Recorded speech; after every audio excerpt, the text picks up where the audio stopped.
Just a friendly reminder, CCR Weekly is a variety show where we will talk about the news that is currently going on, as well as topics in the Bible that people really want to know about. If you are here just for the Bible topic, I completely understand. However, I do ask that you be patient with us as we get through the news, because we are watchmen on the wall, and Jesus commanded us to watch, and that is what we want to help you do as well. So we will get to the biblical topic, but we are going to save that for last, as it is the most crucial and important topic that we have. Thank you so much for all your support and your patience, and we look forward to hearing from you in our live chat. God bless you all, and we'll talk to you real soon.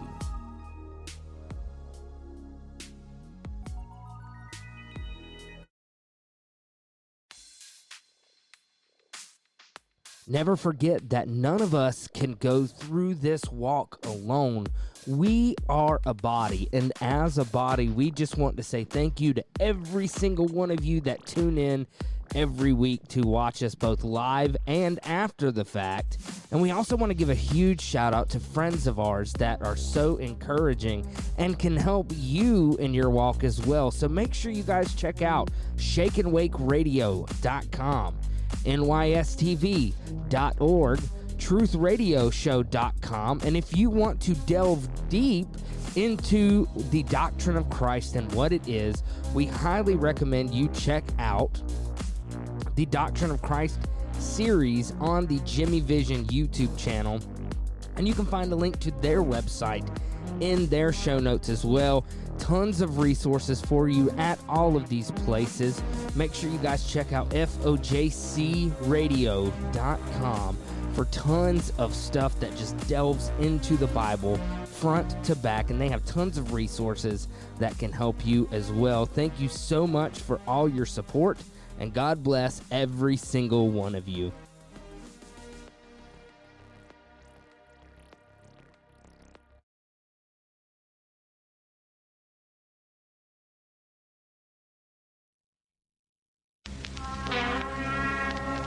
And now, the moment you've all been waiting for. Course Correction Radio. With your host, Trey Harris.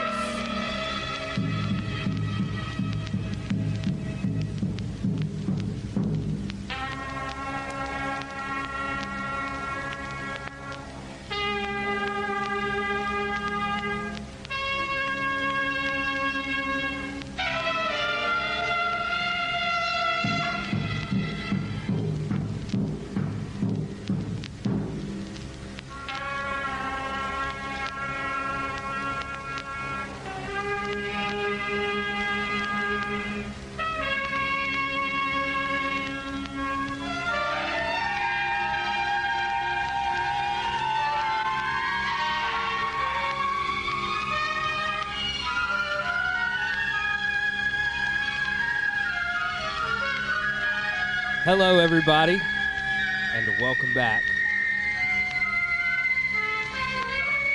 to Course Correction Radio. If you are curious as to the discordia of that music, that has been my night in a nutshell. So, which I'll be honest, I was planning on using that to introduce when we talked about the Hillsong documentary, which we're going to do, by the way. However, one of the things I was not able to fix was the screen share, so I have nothing to show you guys. It's just going to be me talking, but we're going to have a lovely conversation tonight. Hope your all evening is going well. Mine's going great now that I've got everything working. But by the way, if you would like to know more about the horrendous music you just heard, that is the Portsmouth Sinfonia. And they probably, and look, I'll say this. I don't want to tease too much because apparently this was some sort of musical experiment where essentially what was happening was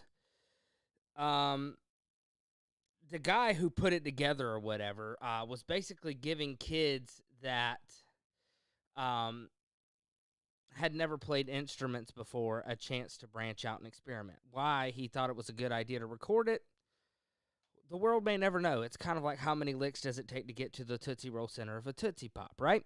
So, but nevertheless, every time that I hear that version of that song, it cracks me up.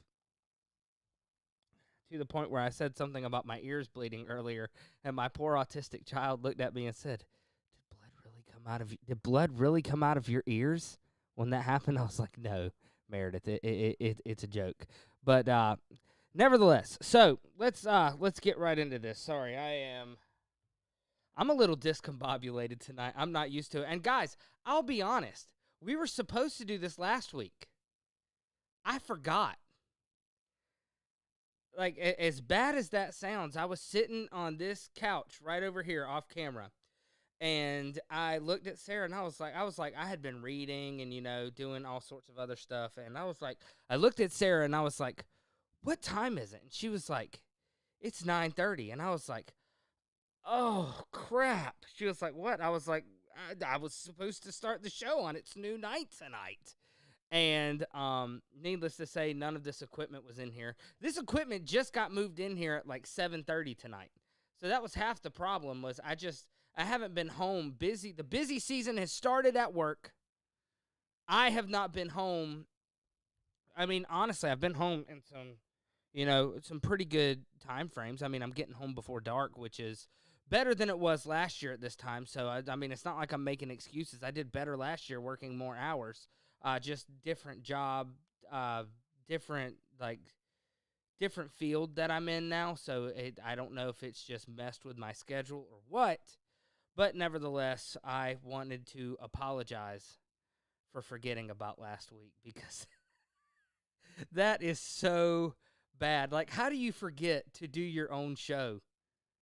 That's bad. You guys should throw tomato emojis at me. I deserve it.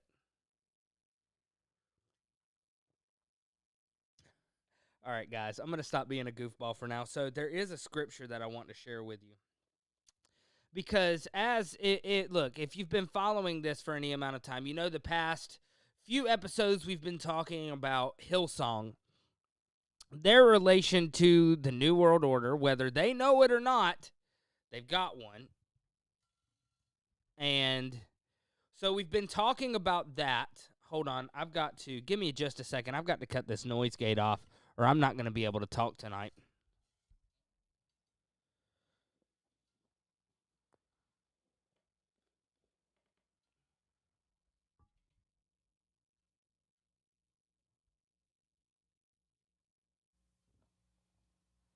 Now that's more like it.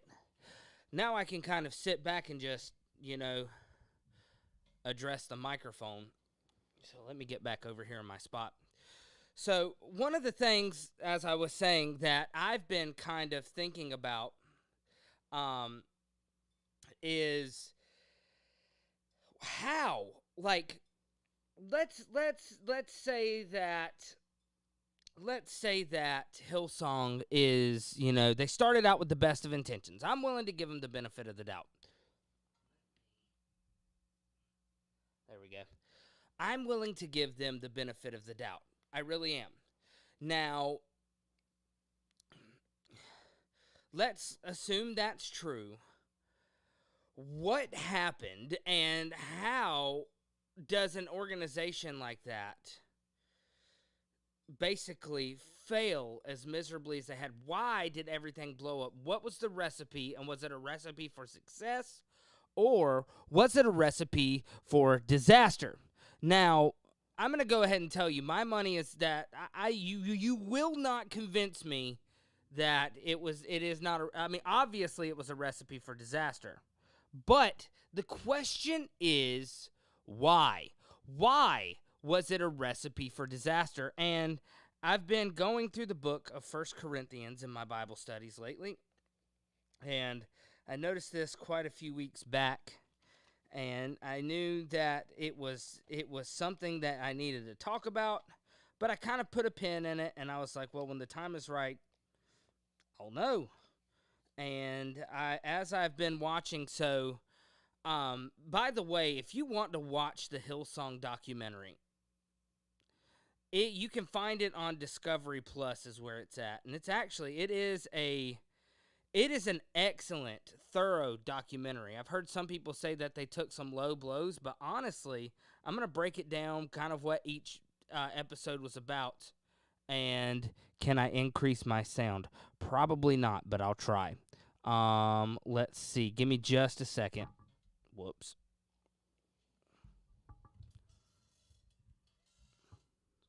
I think this thing's going to come back, and pop me in the face. I also apparently before the show thought it would be a good idea to take this whole mic stand apart and work on it. That was a horrible idea. I don't think I finished putting the mic stand back together till 8:45. So, hold on.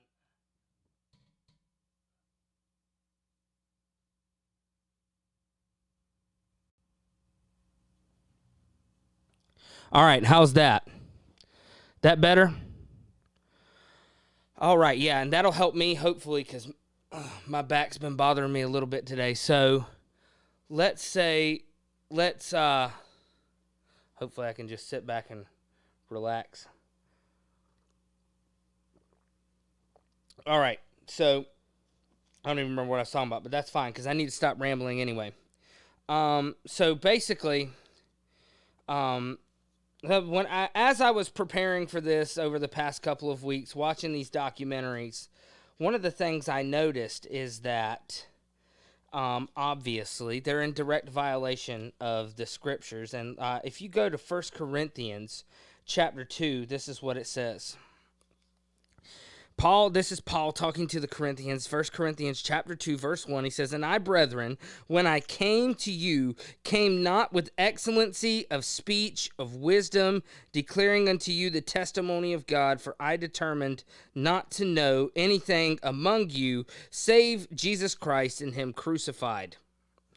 And I was with you in weakness and in fear and in much trembling, and my speech and my preaching was not with enticing words of man's wisdom, but in demonstration of the Spirit and of power, that your faith should not stand in the wisdom of men, but in the power of God. Howbeit, we speak wisdom among them that are perfect, yet not the wisdom of this world, nor of the princes of this world that came to naught, but we speak the wisdom of God in a mystery, even the hidden wisdom, which God ordained before the world unto our glory."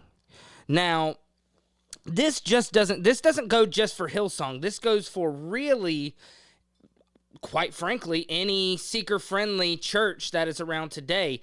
What is the goal of a seeker-friendly church? It is to get non-churchgoers into the pews. Well, how do we do that? Well, we can't give them the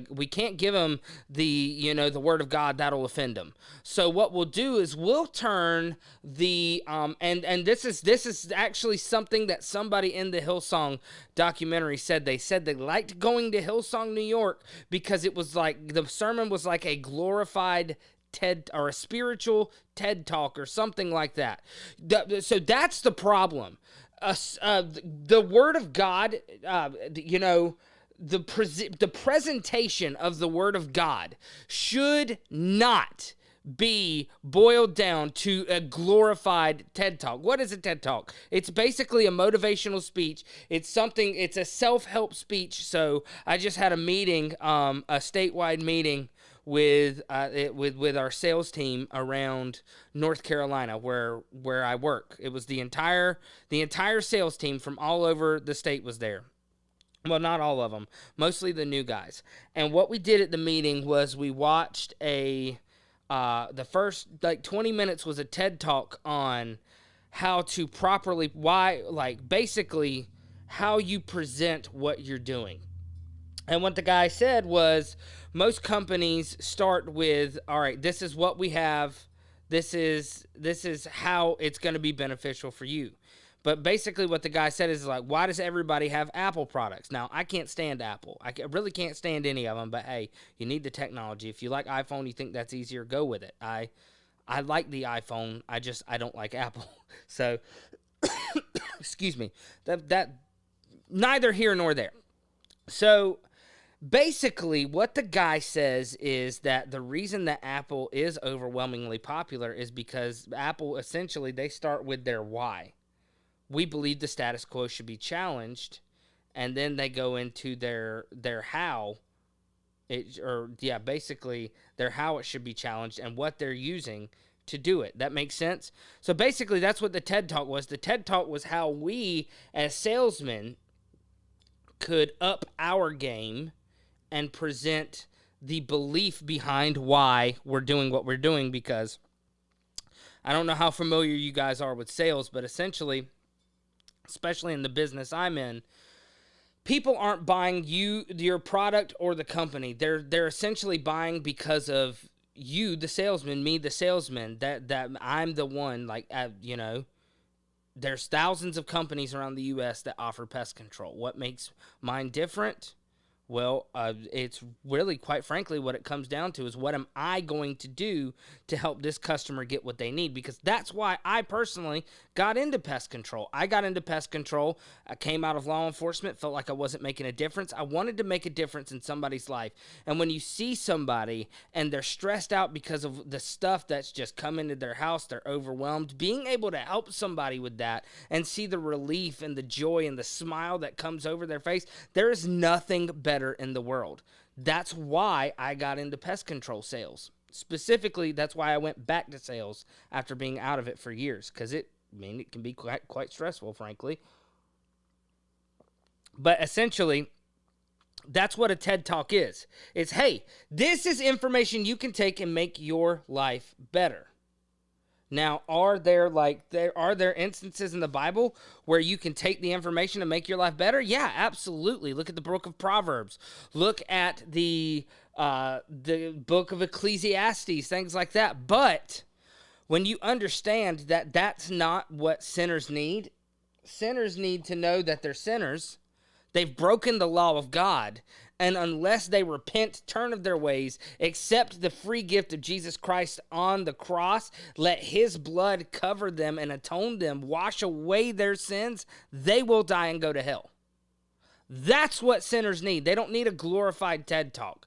And that's kind of where the recipe for disaster is. And really, that goes right back to what Paul was saying here. He said, "In my speech and my preaching was not with enticing words of man's wisdom, but in demonstration of the Spirit and of power." And that's where these churches go wrong. And that's not even the first step where they go wrong. Look what Jesus says here. Let's go to Luke chapter 10. I believe it's here. And it says, and these things the Lord appointed 70 also, and sent them 2 and 2 before his face in every city and place whither he himself would come. Therefore he said unto them, the harvest truly is great, but the laborers are few. Pray ye therefore that the Lord of the harvest, that he would send forth laborers into his harvest. Go your ways. Behold, I send you forth as lambs among wolves. Carry neither purse, nor scrip, nor shoes, and salute no man by the way. And into whatsoever house ye enter, first say, peace be unto this house. So what do you notice the difference here is? They went out 2 by 2 into people's homes. That's how you build the kingdom. The whole first part of this Hillsong documentary was how Brian Houston had this vision of spreading the kingdom over the world. The problem is you don't do that with these buildings like this. You don't take this building and say, hey, come inside this building. We got something you're going to want to see. We got fancy music. We got strobe lights. We got this guy up here in skinny jeans and a $15,000 Louis Vuitton sweatshirt that's real cool and hip, and he's going to give you this TED Talk. Like, no, that's not what you're supposed to do. You're supposed to go out 2 by 2 into people's homes. That's how the church is built, inside people's homes. That's the model that Jesus gave, and until we get back to that model, there's going to be room for corruption like this over and over and over and over again. and will never stop it.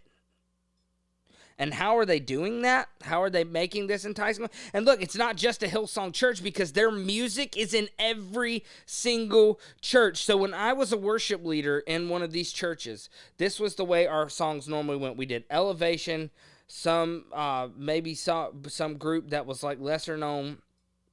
We do original songs every now and then. But so basically we did 2 before the sermon, 3 after. Sometimes we did 3 before, 2 after.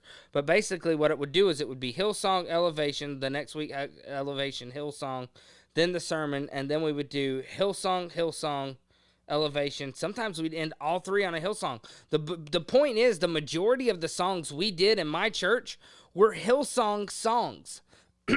They make $100 million a year on this, and their bad doctrine seeps through the doors of these communities and goes out into people's homes because they listen to them on their iPhones, their Androids, every device they have. They'll listen to this because, hey, I'm trying to worship God everywhere that I go, and that is a great mindset to have. You should worship everywhere you go. The problem is are you worshiping God the way he wants to be worshiped? And while some of these songs are great, I mean, my gosh,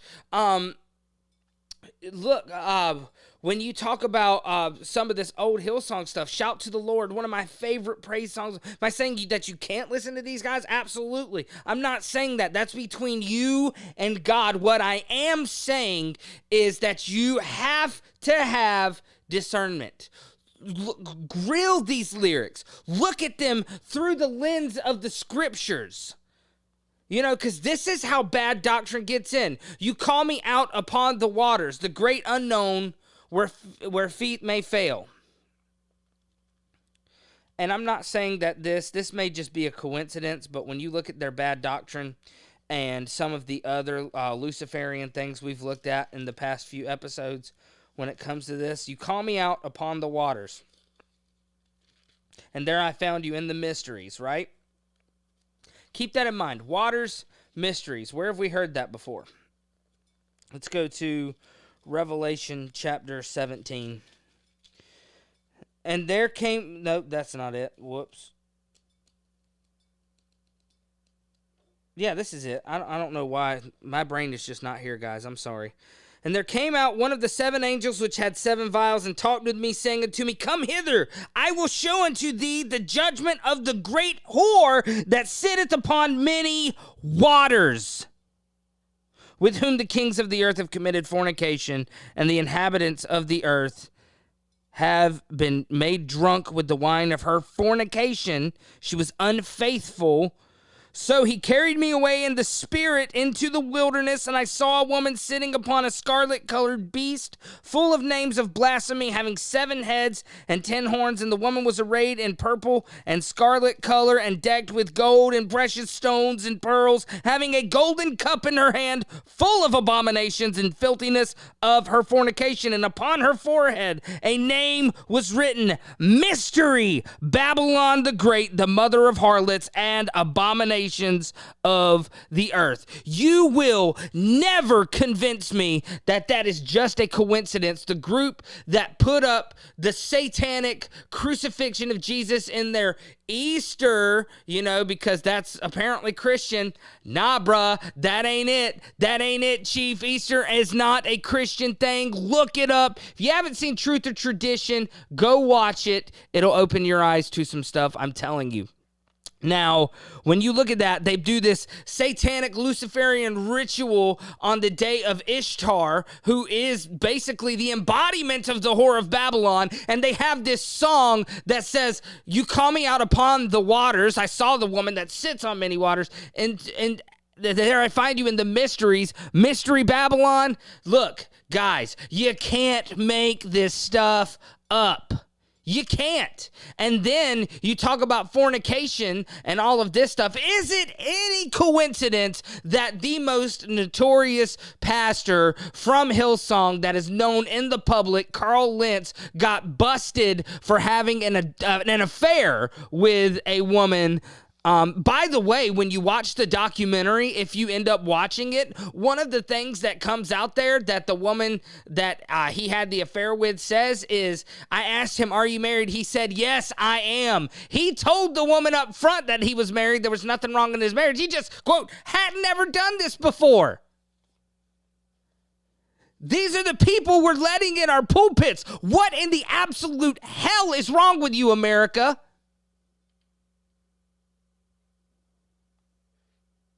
I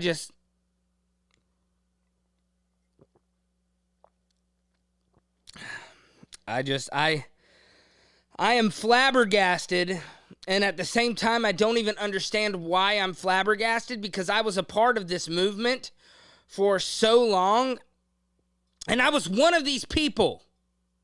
I was one of these people that could stand in a pulpit and give you the word out of here. I would actually read the word and break it down, but because I was such a slave to sin, I could go off and do horrible, vile, adulterous things. I mean, I wasn't married, but, fornication is fornication, period.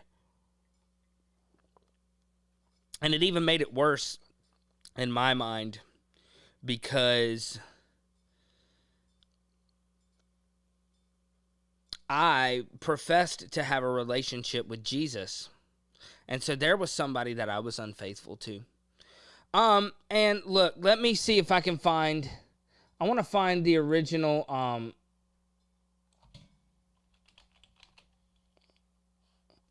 let me see if I can find the original, whoops. All right, so let's see.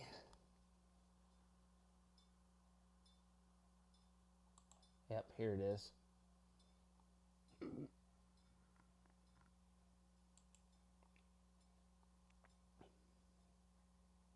Hopefully it'll pull up pretty fast.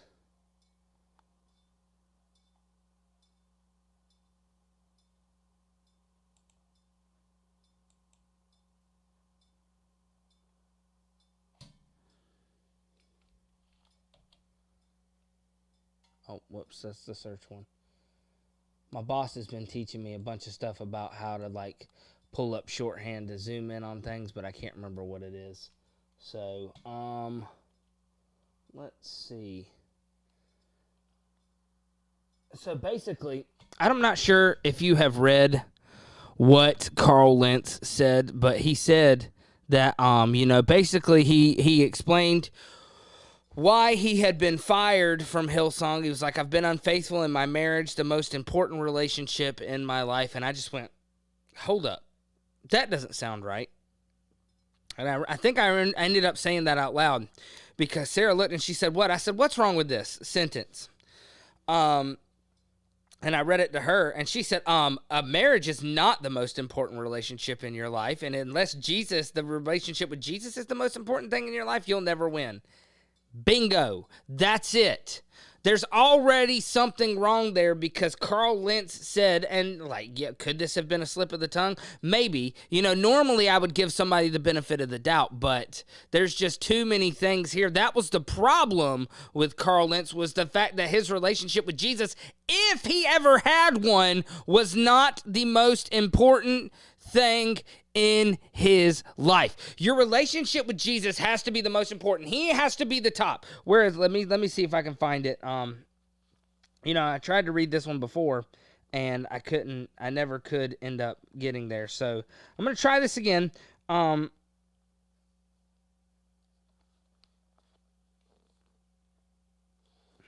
me see.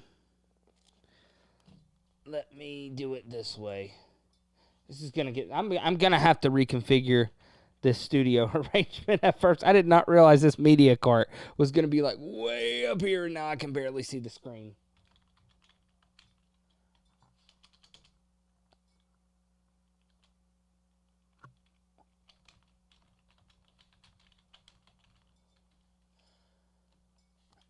Ah, there we go. I really need to get some new reading glasses is what I need to do. All right, yeah, there it is. So 1 Corinthians 11:3. Excuse me. But I would have you know that the head of every man is Christ, and the head of every woman is the man, and the head of Christ is God. So that is the way the hierarchy should work in your life. It should be Jesus, it should be the man, the husband, and then the wife, right? So that means that if Carl Lentz was following the Bible, it should have been the most important relationship in his life was not his marriage, but his relationship with Jesus Christ. First and foremost. Hands down, that's what it has to be. Now, the other thing I want you to know here is there was no repentance when you read this. That's a huge problem in and of itself. See, because look, here's the thing.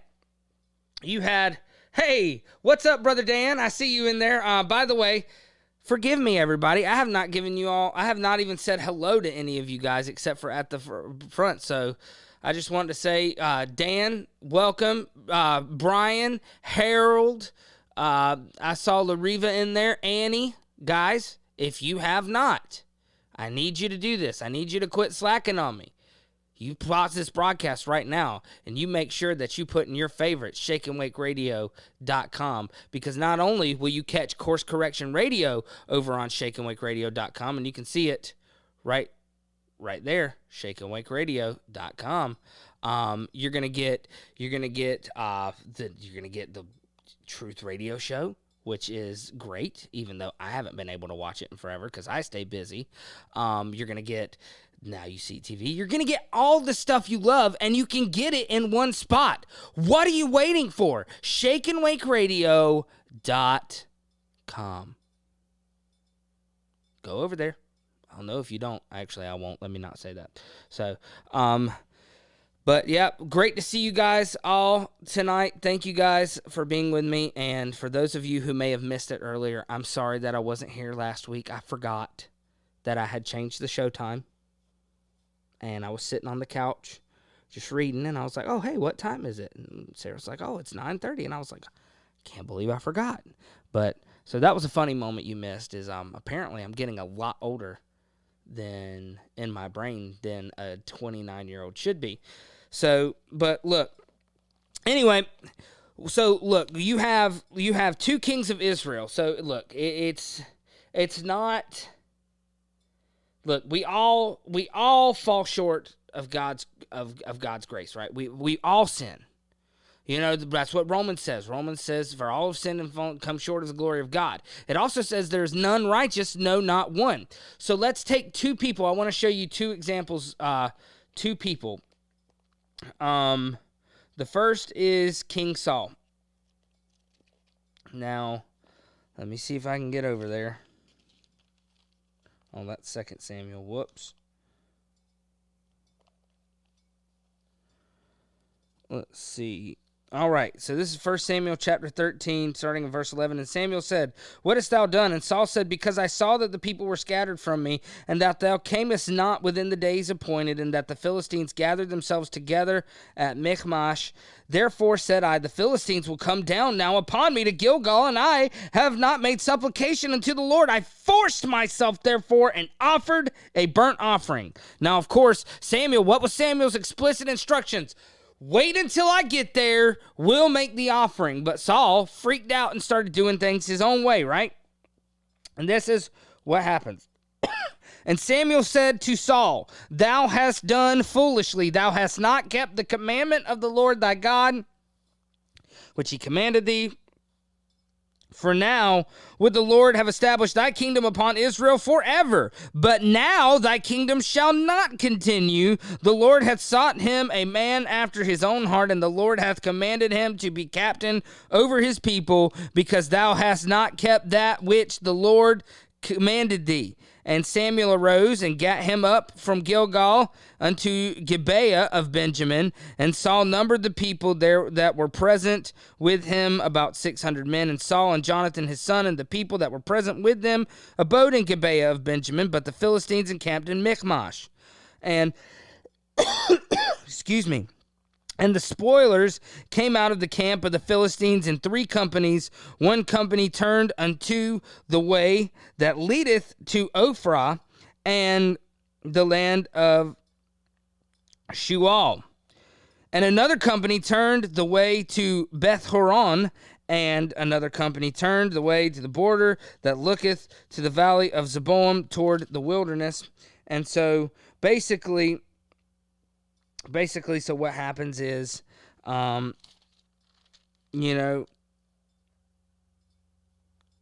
Saul made this offering, and then he's rejected as king, right? So, but then you can flip over to 2 Samuel? Yeah, 2 Samuel. And where is it at? So, David, of course, David sins with Bathsheba, commits adultery. Very fitting topic for what we're talking about here, right? And so, essentially, this is what happens. Okay, so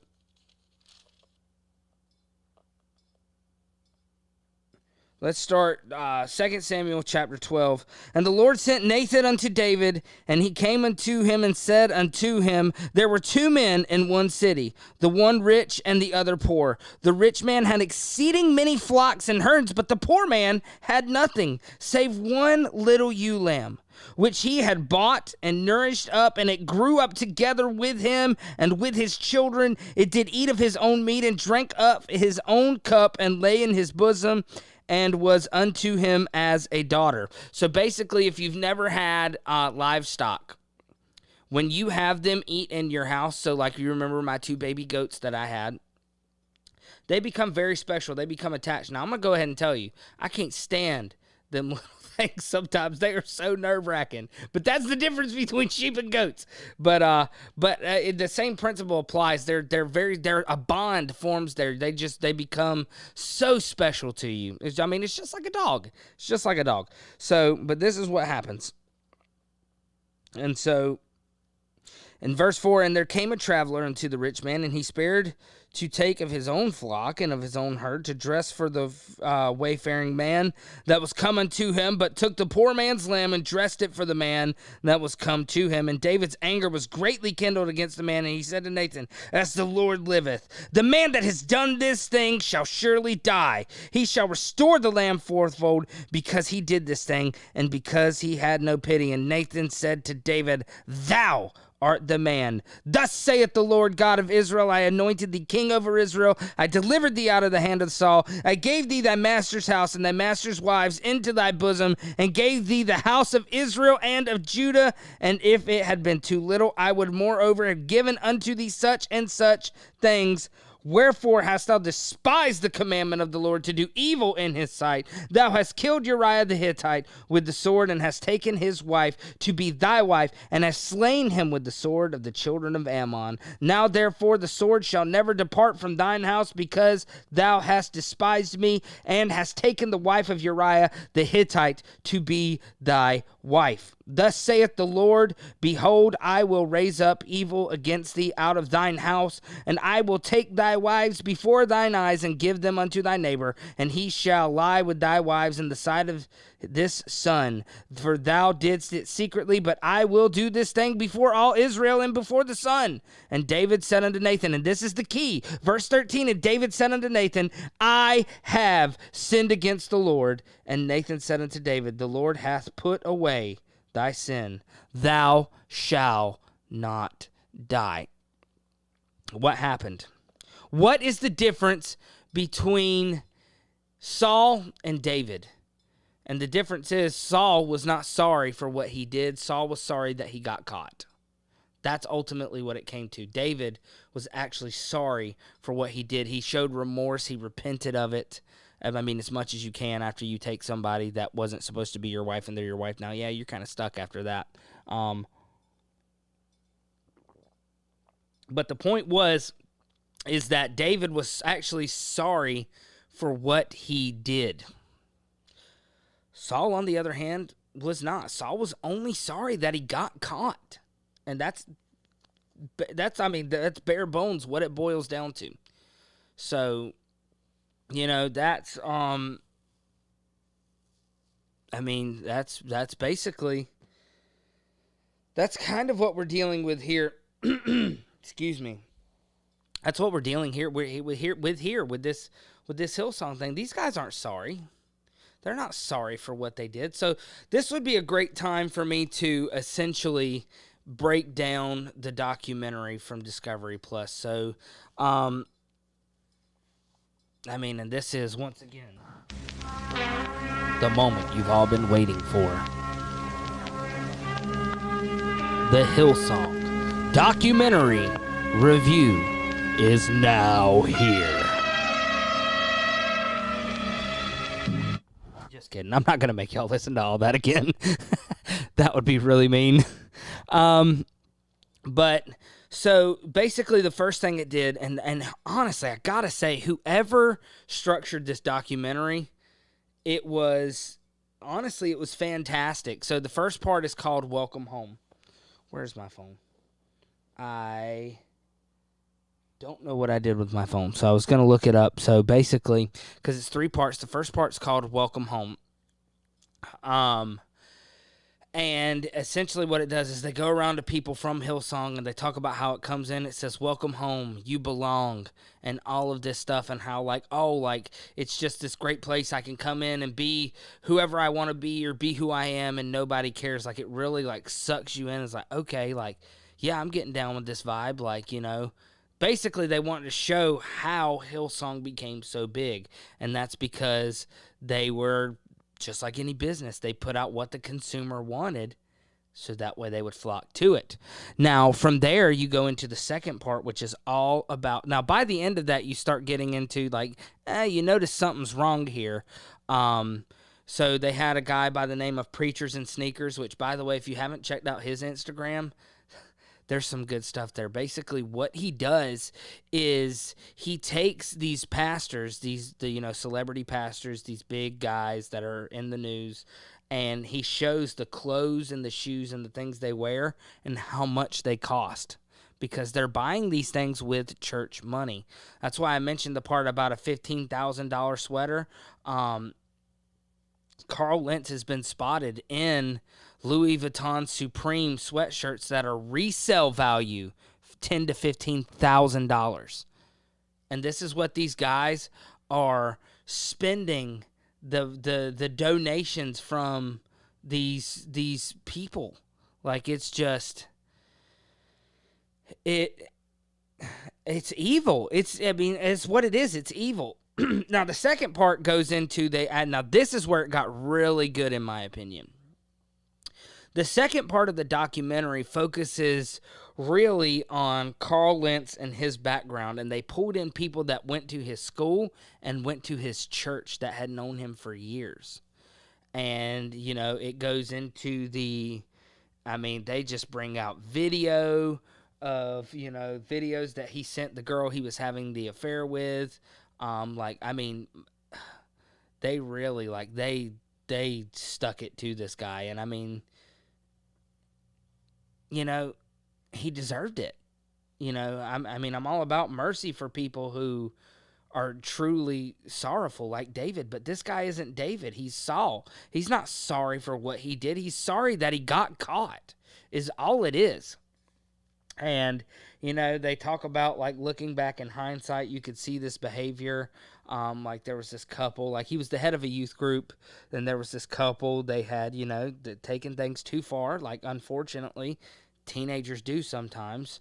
And instead of, making sure that this couple got the help they needed, they, they've already committed the physical act that is known for marriage.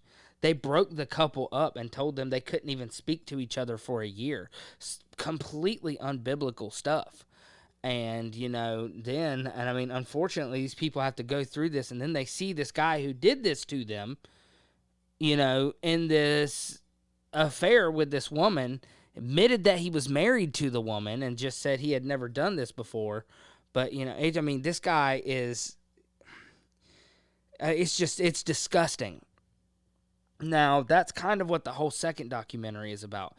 But here's really where Hillsong, in my opinion, this is the place should be shut down.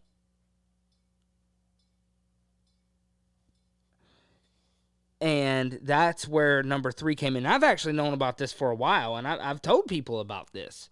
But and I'm sure you guys, I mean, we talked about it on this channel before. Hillsong, the whole reason Brian Houston originally stepped down as the global pastor of Hillsong is because he got arrested for concealing the...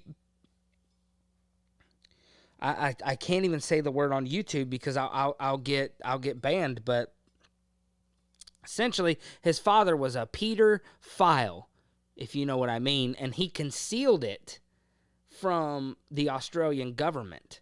Even paid the kid, the victim of his father, $10,000, like basically hush money. What a slap in the face. This guy's life is ruined, and you want to make it go away for $10,000? There's no amount of money, I don't care how much it is, that can make that go away. I mean, this is just sick, vile, wicked stuff. But this is the stuff that Hillsong Church is based off of. And look, you don't have to take my word for it. Just look up Frank Houston, Hillsong, and that'll pop up. Frank Houston was Brian Houston's father. He was the one who committed these egregious acts. You can find this easily. We've talked about it. Go back and watch, everything we talked about. Look, I mean, we've already talked. I won't even get into the stuff Brian Houston's done because we talked about that in part 1 of this whole Hillsong debacle. This is the stuff that... These are the fruits of Hillsong. These are the stinky fruits. This is what I'll read this, and then we'll just kind of hang out, talk about some things that maybe you guys want to talk about. But this is Matthew chapter 7. And I really do. I think this is a good place to put a button in it, because this is, I mean, where can you go from here? This is it.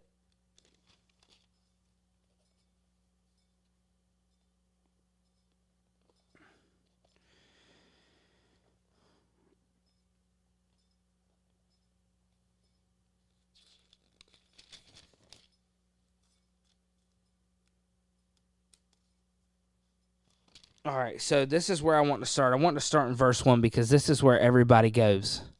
This is what everybody kind of says, that, everybody's going to say, well, you shouldn't judge because if you do, you're going to be judged. Matthew chapter 7, verse 1. Judge not, that ye be not judged, for with what judgment ye judge, ye shall be judged, and with what measure ye mete, it shall be measured to you again. And why beholdest thou the mote that is in thy brother's eye, but considerest not the beam that is in thine own eye? Or how wilt thou say to thy brother, let me pull out the mote out of thine eye, and behold, a beam is in thine own eye? Thou hypocrite, first cast out the beam out of thine own eye, and then shalt thou see clearly to cast out the mote out of thy brother's eye. What does that mean? How can you assess the situation your brother's in if you can't even see clearly the situation you're in? Now, this is where I really want to, kind of stick it to people here. I hate to put it that way, but that's what it is. People don't understand this verse because they haven't read the passage in context. Context is king. Read the Bible in context. Now, look, here's the thing is, I've told you this is stuff I've struggled with. I've taken this out of my eye. I understand. I understand how this goes. And look, you've got to, that's why I said you got to make Jesus the most important relationship in your life. If that slips, everything else is going to crumble.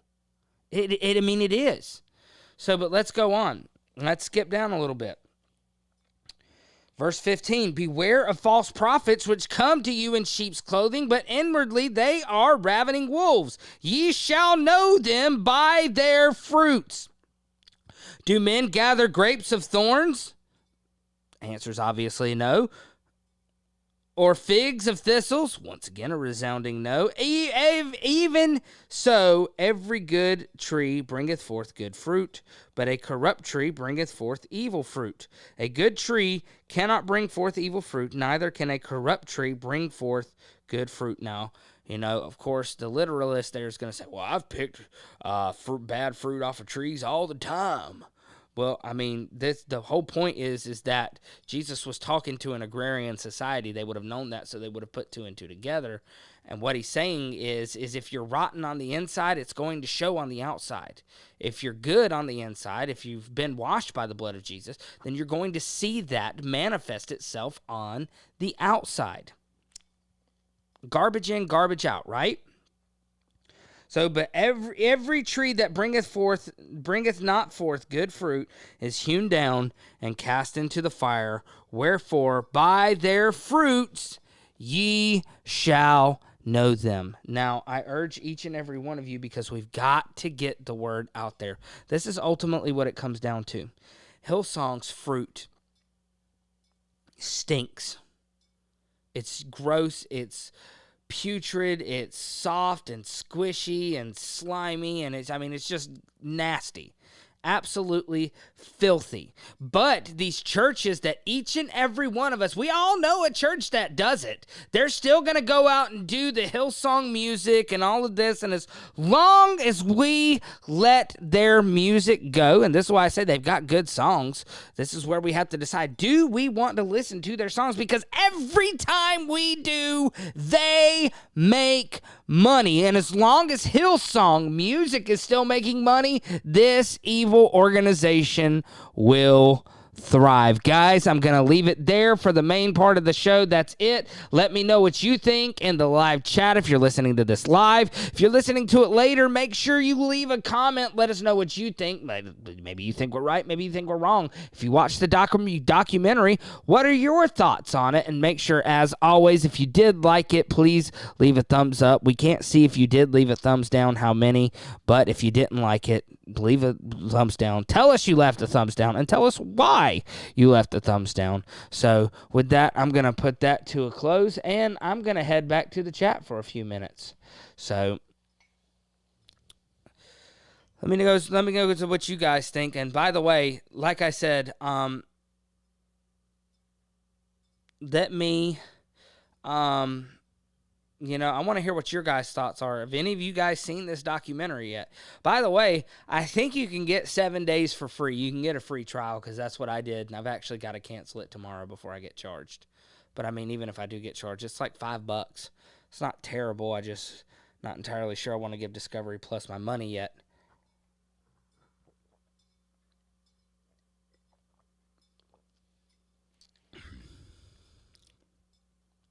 Thank you, Annie. Annie said, great show. Love you. Annie, I love you too. And guys, I missed y'all all so much last week. That's why I'm being so hard on myself, because like I say, I look forward to this every week. Now, I do at least want to tell you guys real quick. I want to tell you guys what happened last week. So last week we were out on the porch just chilling. It was maybe about 12:30, 1 o'clock in the afternoon last Saturday, and we're just chilling, and my neighbor comes over, and, I had given him some PVC to do some stuff, and he was like, he ended up not needing it, so we were going to go put it behind my shed real quick. But I went over there. I was going to help him do that. We ended up sitting on his back porch and talking, and all of a sudden we heard, meow, like this very tiny little meow, and like we had just talked about how this cat that he had that comes around, he thought he laid kittens, and the kittens were stuck under the HVAC unit for the air conditioner, like inside the metal big part of it. And of course, me being the guy that goes in people's crawl spaces all the time for work, I head under there to see if I can find them. I can hear them. I can't see them. So we took the unit apart, and we found 3 little kittens, and they were nearly to the point of death. They were cold. They were like very weak. And so I spent the day, with Sarah. We were trying to make sure that the mom would accept the kittens, because,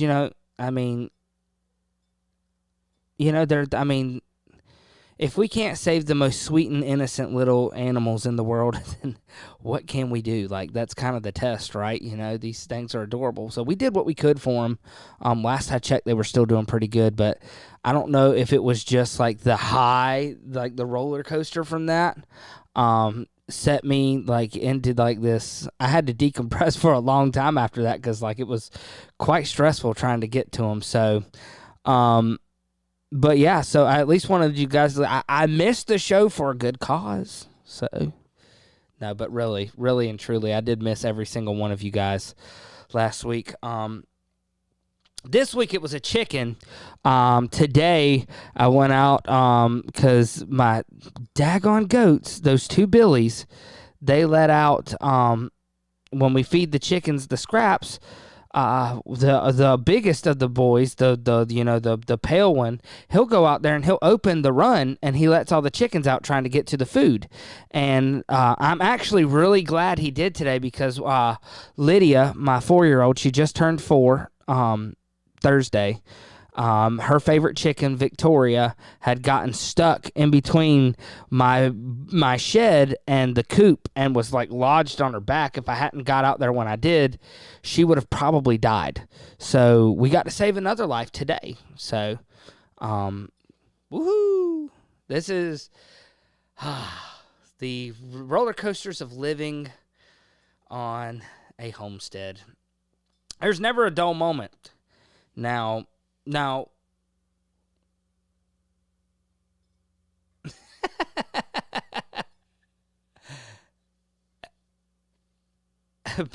Patsy said, "We understand, Trey, but we're glad you remembered this week. It's good to hear you." I'm glad I remember too. Like, and like, guys, I mean, it wasn't even just remembered. I looked at Sarah. It was like 9 o'clock. 9 o'clock. I have a show at 9 o'clock tonight. And, of course, 8:30, like I said, for whatever reason, I thought it would be a good idea to take this apart. That was what a boneheaded decision because I didn't get that back together until 8:30, and then none of this stuff was set up. It was just in here in the floor, and I was like, oh, my gosh. I was in here just like, whoo, man, you remember the old Donald Duck cartoons where he would just like, it would just get red. The red would go up until the egg would start frying. Like, I was that stressed out because I had done something completely like, I can get stressed out pretty easily, but I get really stressed out when I do something really stupid. So Diana says, tell Sarah we miss her. I will. She was actually going to join me for this show, but about 7:50 rolled around and she started having really bad stomach pains. So she's back there trying to rest it off right now. I'm going to go check on her as soon as the show's over. But she's going to hate that she missed it. So I'll make sure. What I will probably do, and a matter of fact, what I'm going to talk to her about it. What we might do, because she's seen 2/3 of the Hillsong documentary. What we might do, because I saw somebody ask about a Cliff Notes version, I might piece together some of the clips that I think are good talking points, and we sit down and do a pre-recorded show that'll go straight to the website, themetanoionmedia.substack.com. So make sure you guys are subscribed to that so you can see that over there. Because by the way, all of these shows, I try to put out articles when I can. Like I said, unfortunately, this is one of the downsides to my new position. I am on the phone like 24/7 with somebody. So, I don't get a chance to just sit there and type like I want to, but Sarah said she might be willing to step in and help me get some of the stuff I need out. So, yeah, we'll try to sit down maybe tomorrow night. We got to cut down a couple of trees tomorrow, and I got to till the corn bed. Remember that video that I put out like 3 months ago about the corn bed that I was going to be tilling and have done by that day? Yeah, still haven't finished it. I had to get a new tiller. It just came in. I think we ordered it a couple of days ago. It just came in today. So I'll be tilling the corn bed and cutting down some trees tomorrow. But yes, Diana, I do. Give me just a second. So, guys, if you want the link to the new website, I'm about to put it in the chat. And I'll try to make sure that I have it in the comments section for you, too, if you're watching this later. So give me just a second.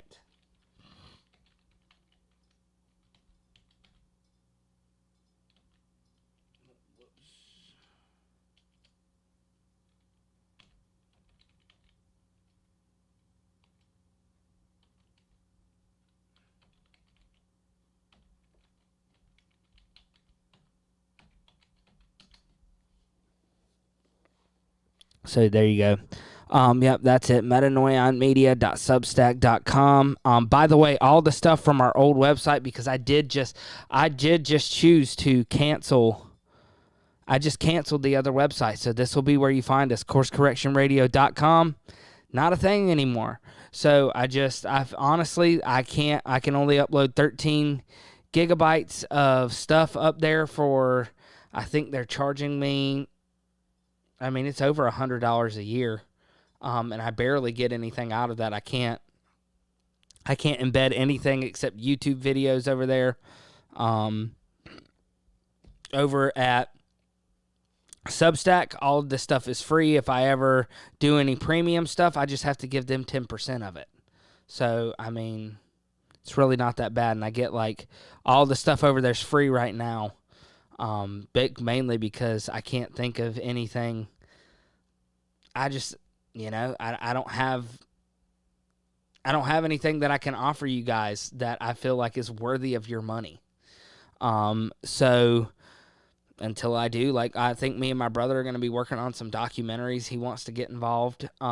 So until that happens, we might put those behind just to kind of get some of the kickback for that. But yeah, everything's free over there. So you guys go over there, just take a look at it. See what you think. So,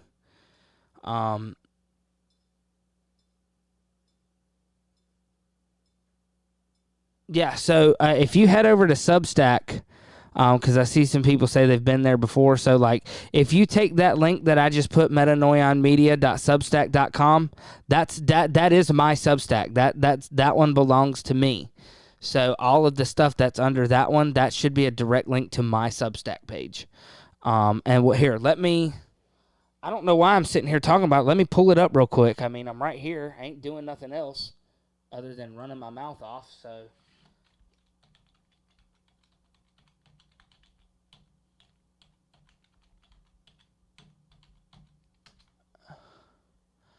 And here's what I can do. Let's see. So I will come down here.